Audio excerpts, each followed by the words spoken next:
Bonjour à tous, ravi de vous retrouver comme tous les samedis ou presque pour les news moto de la semaine. Une semaine pleine de rebondissements puisqu'à peine proposé, l'interdiction de rouler en deux roues thermiques entre 22h et 7h du matin dans la capitale a été rejetée par le Conseil de Paris.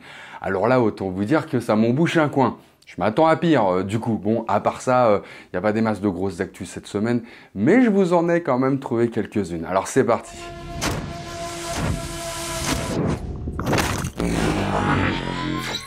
Alors on commence par la création du délit d'homicide routier voté à l'Assemblée nationale en lieu et place de l'homicide involontaire lors d'un accident de la route mortel avec des circonstances aggravantes type consommation d'alcool, de drogue, délit de fuite ou bien évidemment excès de vitesse. Côté peine encourue, on reste sur les mêmes, c'est-à-dire que ça peut monter jusqu'à 150 000 € d'amende et 10 ans de prison ferme, sachant que dans les faits, ceux qui cumulent le plus de circonstances aggravantes n'est qu'auprès en moyenne que de 28 mois. Donc voilà, pas de place en prison, tout ça, ceci, cela. Vous allez donc me dire que ça changera rien au fond, cette petite histoire, et que c'est juste de la poudre aux yeux. Mais ce n'est pas mon avis, et pas seulement parce que cela s'accompagne de nouvelles circonstances aggravantes, à savoir non-assistance à personne en danger, utilisation par le conducteur d'écouteurs ou de téléphone à la main, consommation volontaire de façon détournée ou manifestement excessive de substances psychoactives, refus d'obtempérer et participation à un rodéo urbain. Non, je crois en effet que c'est pas tout à fait la même chose d'être connu coupable d'un homicide routier ou involontaire. Homicide routier, c'est clair, t'as tué quelqu'un avec ton véhicule. Involontaire, ça fait un peu désolé, mais bon, j'ai pas fait exprès. Hein. Ah merde, c'est ballot, tu vois. Et ça, je peux comprendre que ça soit insupportable pour les familles des victimes qu'on ne qualifie d'homicide, donc de leur enfant ou d'un proche, voilà, d'involontaire. En fait, involontaire, je sais pas, j'imagine que dans la tête des familles, ça semble presque excuser la personne qui a tué, quoi. Donc voilà, en soi, même si ça n'avait pour effet que d'apaiser un petit peu la tristesse d'un proche de quelqu'un de décédé sur la route, je sais pas ce que vous en pensez, mais je pense que ça serait déjà pas mal, non ?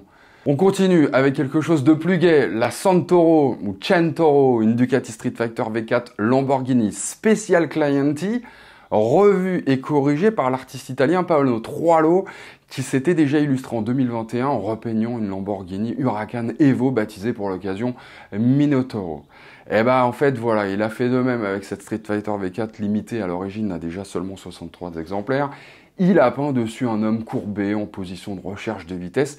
Et vous allez probablement me dire qu'une peinture perso, ça existe depuis la naissance de la moto.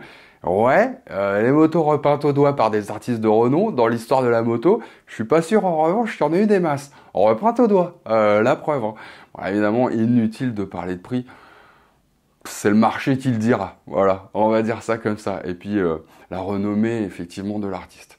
Et on termine par les premières motos Honda qui vont hériter du nouveau système d'embrayage e-clutch. Vous savez, en gros, c'est un système qui permet de se passer du levier d'embrayage une fois qu'on a passé une première fois la première vitesse. Hein. Quand on s'arrête et tout, bon, ça reste, ça continue, on n'a plus qu'à accélérer, de repasser une vitesse. Bon, bref, ça a l'air d'être bien pratique cette petite histoire. Et ben, on sait maintenant que ce sont les CBR 650R et la CB 650R qui vont en hériter en premier. Et c'est la Thaïlande qui est la première à dévoiler des tarifs. Alors pour la CBR 650R, il faudra compter 327 300 bahts. C'est seulement 3000 bahts de plus que l'actuelle version sans e-clutch. Alors, au cours actuel, 327 300 bahts, ça fait à peu près 8 449 €, sachant que la TVA ici c'est que 7% en Thaïlande, donc ça ferait donc un bon 9 430 € en France. Hein. Sachant qu'en France, l'actuelle CBR 650R, elle est à 9 449 €. Donc on s'y retrouve, hein. Et idem pour le CB 650R, le Roadster donc est annoncé à 312 100 bahts, soit 8 054 €, bim bam boum, la TVA à 20% au lieu de 7 en Thaïlande, et pan, on arrive à un tarif de 8 988 €. L'actuel est à 8 649 €. Hein, bon voilà, on y est presque. Peut-être faut-il effectivement prévoir une hausse des prix quand même du Roadster en France avec cette e-clutch. Alors comme ça, je dirais 8 849 €. Hein, on verra ce que ça donne. Et dès que j'ai les vrais tarifs, on en reparle. Et sur ce les amis, aloha. Ah ouais, j'ai fait court aujourd'hui, mais bon, je te rappelle que là, on a plage. Hein, donc, qu'est-ce qu'on fait ?